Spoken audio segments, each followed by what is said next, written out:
In this video, we're going to do the basic disassembly, reassembly, parts identification, and some basic maintenance tips on the Tippmann A5. The only tool that you'll really be needing for this is going to be a 1/8 Allen wrench. This video is also going to be a two-part video. Our first video is just going to be on the disassembly of the A5 itself, and then our next video will be on the cyclone feed system of the A5. We're first going to start off by making sure that the marker's uncocked. One real easy way of doing this is just turning your safety off and pulling the trigger. As you can see, the bolt's not moving forward, so our gun's already uncocked. We'll go ahead and remove our 4 push pins.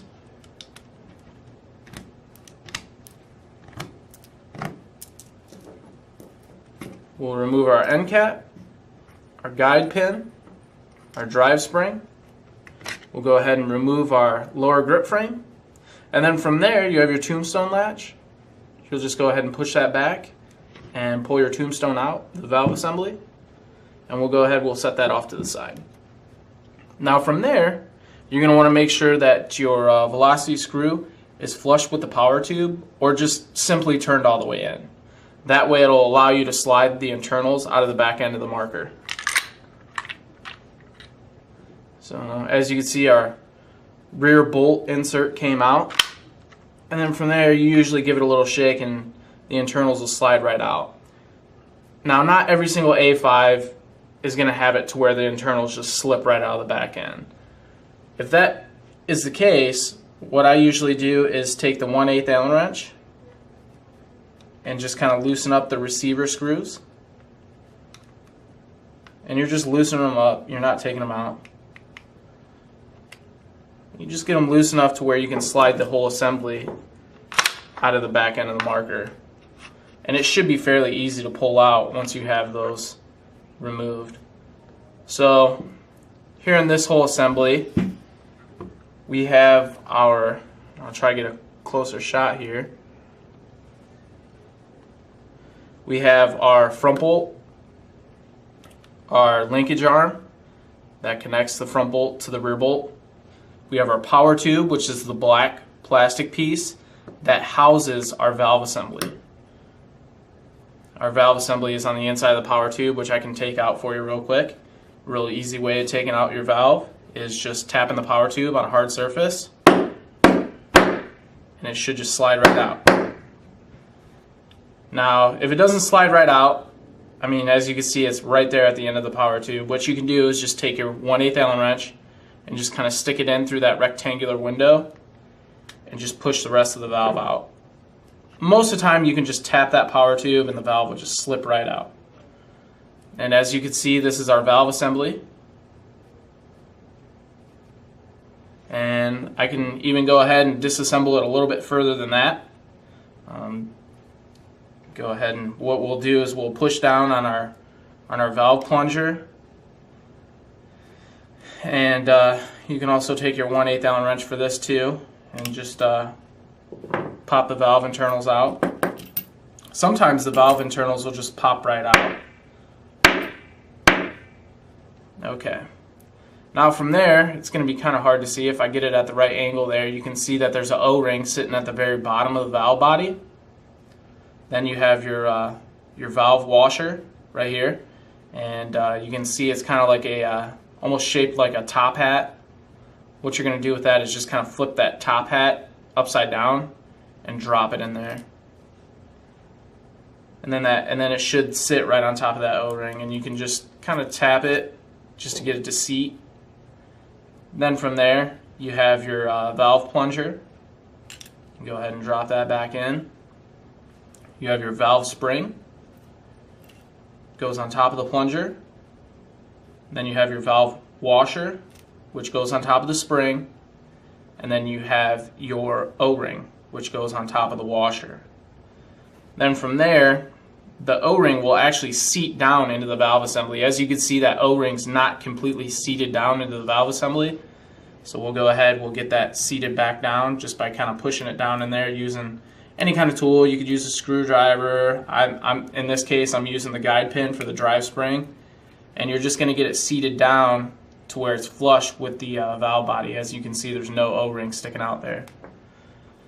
So you go ahead and put that back in there, take your valve, go ahead and reinsert it into the power tube, and you're just going to tap it down, and as you can see, that just right there with that first tap, the valve slid right down into the power tube, no problems.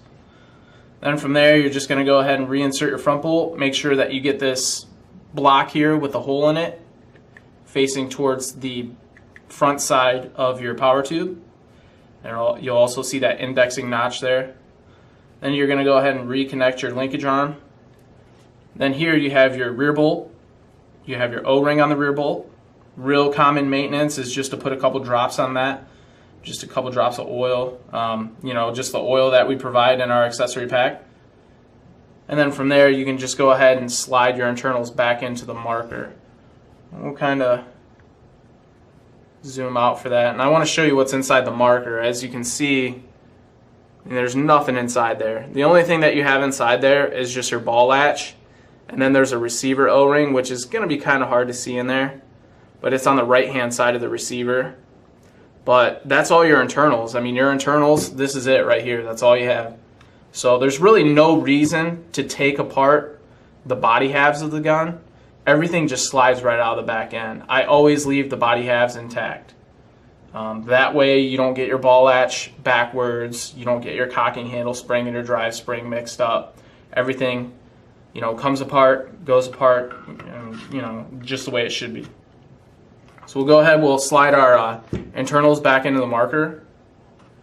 And what you want to do, you want to be careful not to push on that valve using your bolt.